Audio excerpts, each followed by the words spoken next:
So I actually have a complicated relationship with Stephen King. It's not that complicated. I just don't like him. I think he's a terrible writer. So it was not necessarily going to be a treat watching these movies.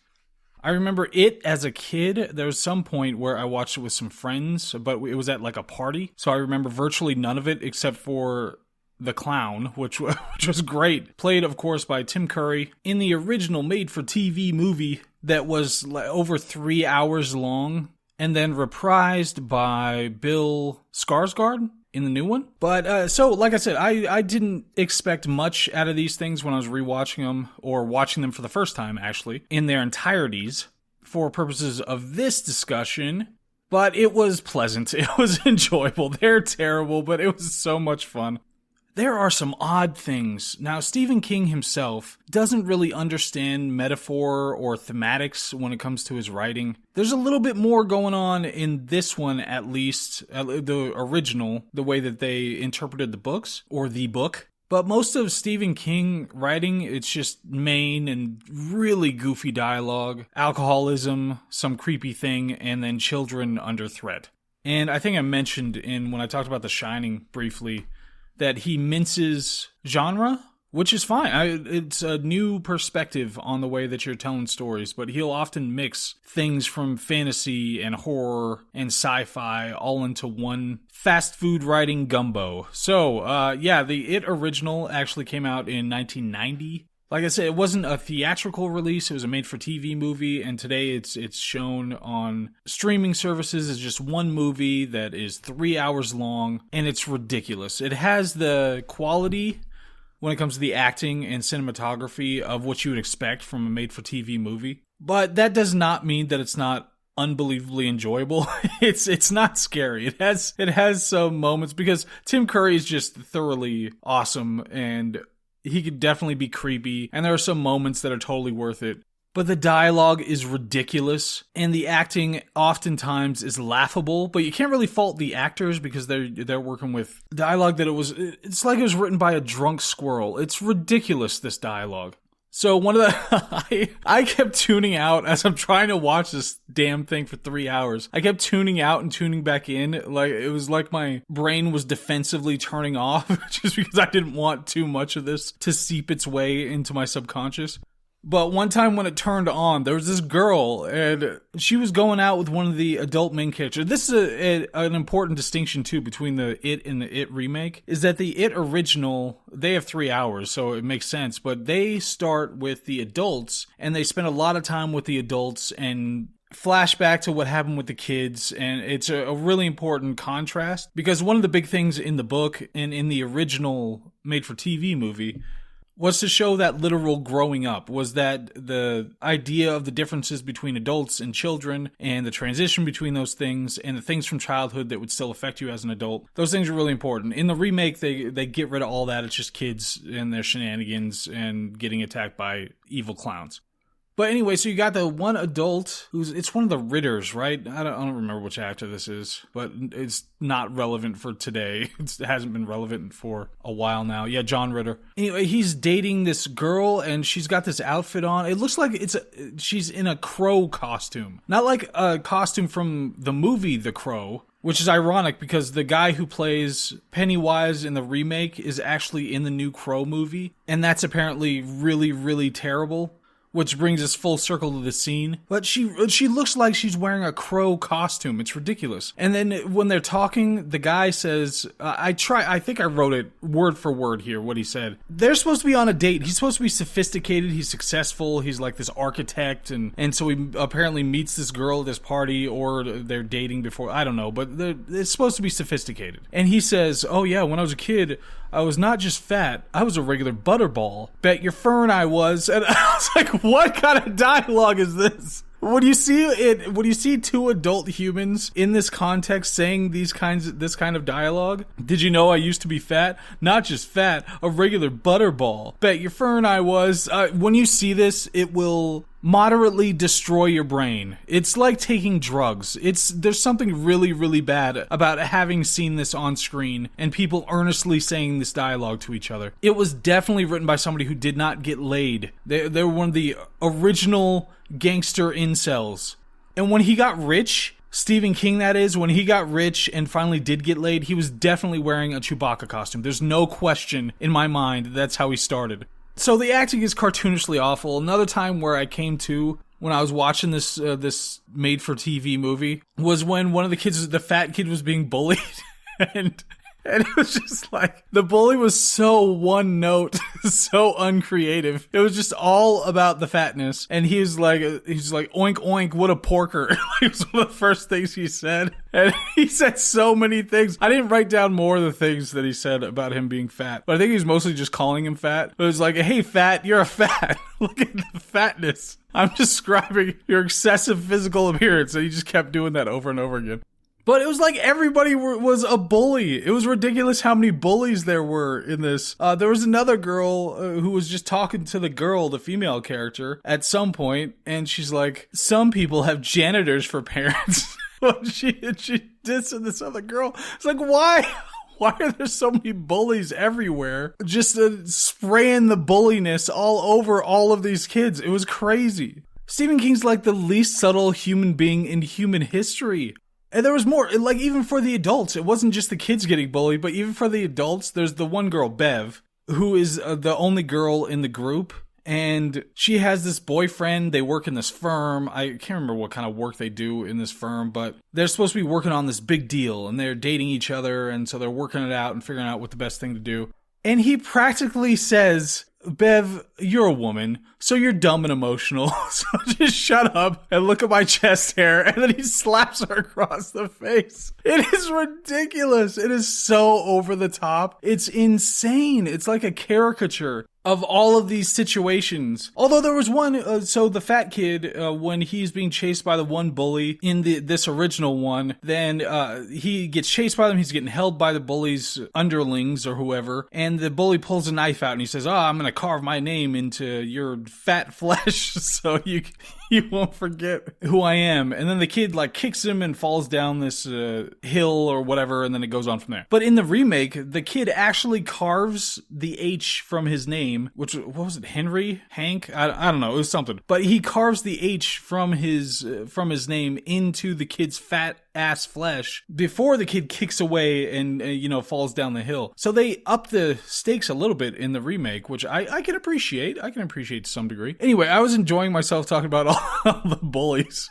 And then, after that, he pulls a belt out when he's talking to an adult woman, and they work in a firm together and are about to have this, or they just had, I think, gotten this big contract. And so it was super exciting, and they were supposed to be celebrating. And she gets a call and says she has to leave. And he pulls a belt out, and he's like, you're talking back and contradicting me. It's been too long since the last time. Like, Jesus Christ, man. Like, there's one way to write dialogue and create characters and set things up so that you imply the different power dynamics and where somebody's being toxic or something like that. This is let me hit you over the head with a mallet kind of writing. It's ridiculous. Then later the father as well gets into it. So this is back when she's a kid, and he finds a love note. I think the chubby kid gave her a love note. And he goes, how dare you have received a note from a boy? That's unheard of, and slaps her. Then how dare you let a boy talk to you at school? And slaps her. And how dare you have heard of boys? And slaps her. It's insane. And then she goes to run away, and it's like the guy's chasing her like adults chase child Leia. He has to hold it back, because his stride is way longer than hers, so he has to be careful about getting too close to her during the chase scene. And there are these like sayings. There's one that said it's supposed to mean that this person is crazy, or it's like an affectionate pointing out of somebody being crazy. And somebody says, oh yeah, he'll drive you to the bug house and back. Like, but he's great, that kind of a thing. They have a dam building montage where they're just in this little water area and they're building a dam. And for some reason, there's all this clothed water frolicking. Like, all the characters practically in the movie end up jumping into the water with their clothes on. The bullies as well, because they're trying to break the dam. I don't know. It's just like, it is so wacky. And I also know that there's a really, really weird scene in the book that involves a bunch of children that Stephen King wrote, which is disgusting. He said that it meant something about the transition from childhood to adulthood and being connected with people or something like that. I don't know, but it was really, really creepy. And that was left out of the movie. In the remake, they said they reviewed that scene and decided what it meant and then used another method to show what was being expressed with that scene.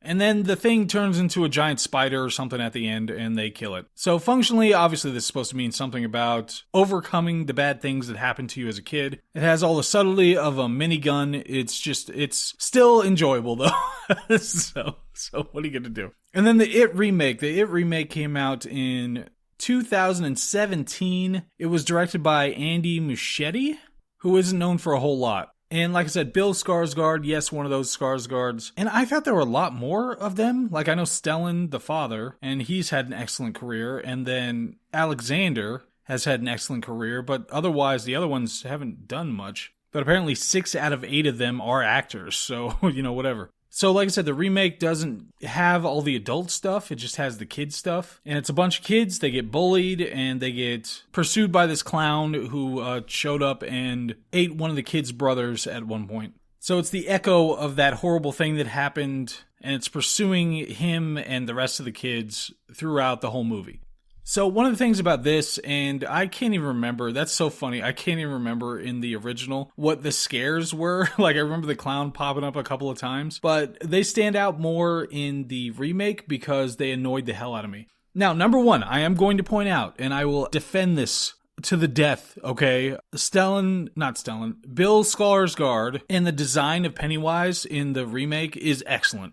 I think it's fantastic. I think it looks great. The colors, the way that he does some of the dialogue, like especially that first scene with the little kid when he's about to eat him. It's interesting, it's creepy, it's fun. I really like it. That's not to take away from Timothy Curry, who did his own interpretation of the weird-ass clown, but I really like this design. I think it looks great. I think they could have had a tighter script and been more clever about the scares, and it could have been a real classic, but there was just a lot of looseness with the writing. The writing's not as goofy dialogue-wise, but it does wear on you quite a bit. Most of the dialogue is just the kids ragging on each other, which is understandable. It makes sense when you've got a group of boys at this age, but it gets tedious. It's like all the time, and they're always saying the same dumb things. But the thing that really annoyed the hell out of me was that the scares seemed random, and they were most often just like weird looking zombie creatures that didn't seem to have any connection to anything. Now, I know some of them, they have certain ideas that came with each individual child, and they're supposed to be representative in some way of those. But it was mostly just random stuff happening, random scare that didn't actually mean anything, and it got really annoying. The only one that had consequences or significance was when the kid, the Bev girl, she's in the bathroom and blood pops out of the sink. And it goes all over the place. So she goes to get her father and like, look at this, look at all this blood that's all over here. What is going on? And he said, I don't see anything. I don't see anything in here. What are you talking about? And so there's at least some kind of a consequence to that scare and that situation. But most of the time, it was just random scary thing happens. It has no connection, has no consequence. Who cares? And it just kept doing that over and over again. And most of the time, like I said, they just look like weird zombie things. And they used way too much CGI that didn't need CGI. If for, 90% of the time, they could have used, either composite imaging or makeup. Makeup would have looked fantastic for 90% of the things they wanted to do. But whenever it was CG, it just didn't look right. There was that one iconic moment when he's doing that weird dance thing, which is great. That was a great addition to it. But most of the time, they're just doing their little back and forth and, your mom and your sister and you have a staph infection or whatever they talk about. And it just got annoying. But having said that, I didn't not enjoy. How many negatives is that? It wasn't that I did not enjoy the movie when I was watching it. It was bloated and not very well written, and it wasn't scary, but there were still enjoyable things about it. So the bully kid, the kid who plays the bully, I tried to look up the rest of his career. There wasn't a whole lot on there, but I thought he was fine and charismatic. There was something extra going on with him. He was a decent actor for sure, even though he has to play kind of a weird role. I think he pretty much put it together pretty well, and it looks good. The cinematography, the colors, the contrasts, a lot of the set design and the scare design and the way those things looked, a lot of it was set up really well. The scene looked good. It was just the execution wasn't great. At one point, one of the kids says, "Go blow your dad, you mullet-wearing asshole." That was a direct quote from one of the kids toward the bully kid, which was, of course, homophobic and incest-phobic. But there was a lot of that kind of dialogue, and then they get to the end, and they just defeat the clown with blunt objects. He didn't turn into a giant spider this time. It was just blunt objects, and they hit him a few times, and that was the end of it. Some of it looked nice, though. It looked fine, and when they pull the little brother kid back in to have a little conversation, that was fine. It's just, it's a lot of missed opportunity here. Good horror movies will stick with you and actually scare you. This one was just enjoyable because there was some goofy stuff in it and some good designs around the edges of what was going on. Anyway, that was it. The original and the remake. I actually am really interested in whether people still watch these things or look back fondly on these things. I have no antipathy. Like, a lot of bad movies I really hate and have antipathy toward, but I have zero toward either one of these. I really do think they were just fun things to exist, and it was enjoyable to watch them. But there are actually good horror movies. There are good scary movies out there. We're going to watch a few of those coming up soon. Love Halloween. It's awesome. And we're going to insert a couple of not traditional Halloween movies as well. So anyway, yeah, that was it and the It remake. I hope all is well, and that's about it. All right, bye.